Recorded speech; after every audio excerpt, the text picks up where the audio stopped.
Hello students, let's solve the sums of specimen paper question paper of 2024. Here you can see the first question says these are the objective questions of 1 marks and you have choices given from 1 to 4 here. And the first question says that on the date of Som's admission as a partner, it is decided that purchase book value 2,50,000 be reduced to 40%. That means 40% of 2,50,000 you will have to find out, and that is coming out 1 lakh. Fine. Next is given that machinery book value of 1,50,000 be reduced to 40%. So when you will take out the 40% of 1,50,000, it will come as 60,000. Now 60,000 when you will deduct from 1,50,000, you will get the value 90,000. So it has reduced. 2 is given, that means the value has become 90,000. Because for buy you need to know that how much has been reduced, and for 2 you need to know that up to what the amount has become. So it is 90,000. Now total value will be 1 lakh plus 90,000, that would come as 1,90,000. Fine. Next is Anita Benu Chitra dissolves the partnership firm. Anita had taken loan of 10,000 from the firm. Now as you can see that Anita Benu and Chitra dissolve their partnership firm. So Anita had taken 10,000 loan. Loan is just a liability for the firm. So that's why loan needs to be credited. So Anita needs to be credited and it will be deducted from capital of Anita, which will be given to Anita. So that's why you will have to debit Anita's capital account and credit loan account. So this will be the correct option. Next is a company issued 5,000 10% debenture of rupees 100 each at a discount of 5%. To write off the capital loss, it has to use its profit in certain order. Now as you know, the order would be security premium reserve. First of all, we pay from securities premium reserve, then we go for capital reserve. If any general reserve remains available out of these two, if money is not there and we have general reserve option, so third one is taken as general reserve.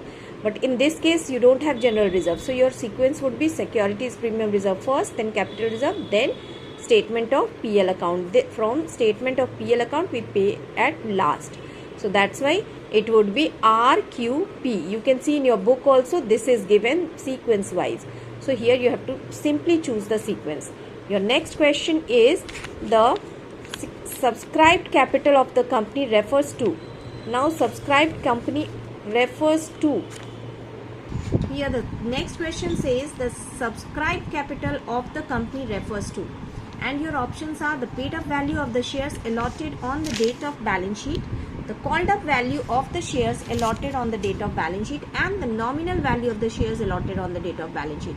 So paid up value could be correct, called up and nominal value will not be correct.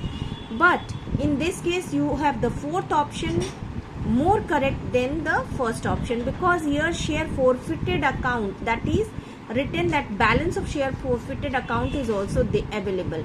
So that's why you need to choose fourth option, because as you know, although forfeited share is not the part of share capital, but till the time you do not the company do not reissue the forfeited share, it is shown in the balance sheet, schedule 3 balance sheet, under the head paid up capital of subscribed capital. So that is why you will have to choose the option D, because these shares have not been reissued. The next question says Jia, Tia, Sia, Bashir are the partners sharing profit and losses in the ratio 3:3:2:1. Now here the capital value profit sharing ratio of Tia, who is retiring, is 3/9, because total is 3:3:2:1, 3/9. Now Bashir retains his original share in the reconstituted form. So his original share, that is 1/9 only he is maintaining. But Jia took over 2/3 of Tia's share. Tia's share was 3/9 and Jia took 2/3 of 3/9. That is coming out to be 2/9. Your next question, next thing is given that balance is taken up by Sia. So how much will be balance? 3/9 was the share of Tia out of which 2 by 9 has been taken by Gia. So Tia will give 2 by 9 to Gia and rest 1 by 9 will be taken over by Sia. So that's why Sia's capital will become 2 plus 1 by 9. 2 by 9 plus 1 by 9, that is 3 by 9, and Gia's capital will become 3 by 9 plus 2 by 9, that is 5 by 9. So your answer would be 5:3:1. Now here the next question is sixth number, that is assertion reasoning question, in which it's been given that goodwill is fictitious asset and reason is given goodwill has realizable value. Both the statements are correct. That means your goodwill is a fictitious asset also and it has realizable value. That is why in valuation of goodwill chapter you calculate the value of goodwill. But what do you notice? So what would be the answer? That is both assertion and reason are correct, but reason is not the correct explanation of assertion, because realizable value doesn't tell us that it is also a fictitious asset. Next comes your seventh number.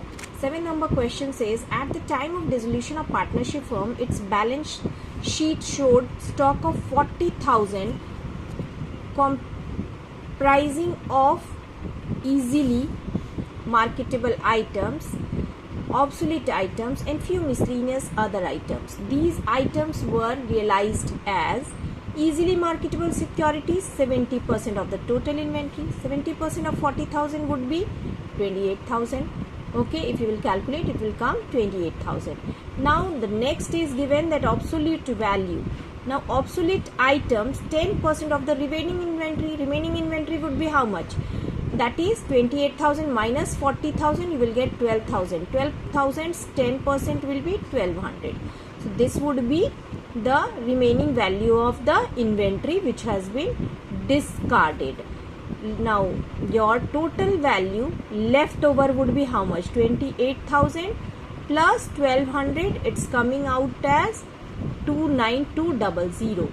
Okay, both will be added and you will get 29200. Now as it's saying that miscellaneous other items in the stock 20% of the book value. So this remaining one, that is 29200, if you will deduct from 40,000, you will get that 2160, 20% of that value. Now as you can see that remaining will be available at 20% of book value. So remaining will be how much? That means 1,200 plus 228,000, that you will add and you will get 29200. This 29200 you need to deduct from 40,000 and whatever answer will come, 20% of that you will take out and it will come out to be 2160. So this is the answer. Now next question says that as a result of the measure taken by government in 2019-20 of non-creation of debenture redemption reserve by listed companies NBFC and HFC, the investment in the debenture issues from these companies have become riskier. State the adverse impact of this measure on the investors. So here you are supposed to find out that what could be the adverse impact. Now adverse impact of this will be what? Your answer will be default in payment. Default in payment. Why? Because company won't be, it will be difficult for company to meet its obligations. That means the amount which company will have to pay to debenture holders at the time of redemption, that company will not be able to pay, and that is called default in payment. So that would be your answer. You may explain in your own words also. Whatever you will explain, accordingly you will get the marks. Don't feel like you have to write default in payment only. If you will write something and which will give the correct sense, you will get marks. Next is your give any one difference between company's balance sheet and firm's balance sheet. So simply you can write one difference, that is company's balance sheet is made in horizontal basis and this firm's balance sheet in a vertical basis. Next, the format of company's balance sheet is horizontal, that is schedule 3, and forms balance sheet vertical, which you were making in final accounts. Next question is Matrix Limited Construction Company redeemed 7,000 10% debenture of rupees 100 each in installments as follows. Now there are given dates, that is 31st March 2022, debenture redeemed is 2000, that means 2000 into rupees 100, because it was 100 rupee per debenture issued at 100 rupees. So 2000 will be multiplied with 100, and that your amount of total value of the debenture will come 2 lakh. Now 2 lakhs 15% you will have to find out as DRR, because you know that DRR we calculate 15% of the total redeemed debenture. So 15% of that will be 30,000, and total amount of debenture which was issued was 7,000. So 7 lakh amount was created DRR from general reserve. So company had created 7 lakh because 7,000 into 100, that is 7 lakh. So out of 7 lakh you will have to calculate 15% of 7 lakh, that is coming out to be 1,05,000, because this much company has kept as amount of DRR from general reserve. Now company has created DRR on total value, that is 1,05,000. Out of 1,05,000, 30,000 will be just sent given back to general reserve. This amount will be sent to general reserve. So your 30,000 will get reduced from 1,05,000, and your amount which will be remaining in DRR account will be 75,000. Now out of 75,000, again you have to deduct 45,000, because 3 lakh will be the amount which will be redeemed in the year 2023, 31st March 2023. So 3 lakhs 15% will be 45,000. Now company is going to redeem this 45,000, redeem 3 lakh amounting this debenture. So company will transfer 45,000 again back to general reserve.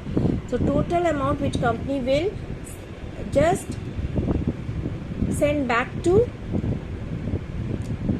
general reserve will be 75,000. That means 30,000 plus 45,000, that is 75,000. So this 75,000, when you will deduct from 1,05,000, you will get 30,000. So this 30,000 will be remaining after the redemption of 31st March 2023. That only you were supposed to calculate, that how much amount will be left in company's DRR account after 2023. So that will be redeemed, that will be transferred to general reserve after 2024 redemption, but that you need not to calculate. Now these all objective type questions I have explained you. For subjective type questions, that is from question number 2, I'll be solving in our video 2. So till then you just wait for my second video, and thanks for watching. Keep sharing and keep liking my video. Thank you.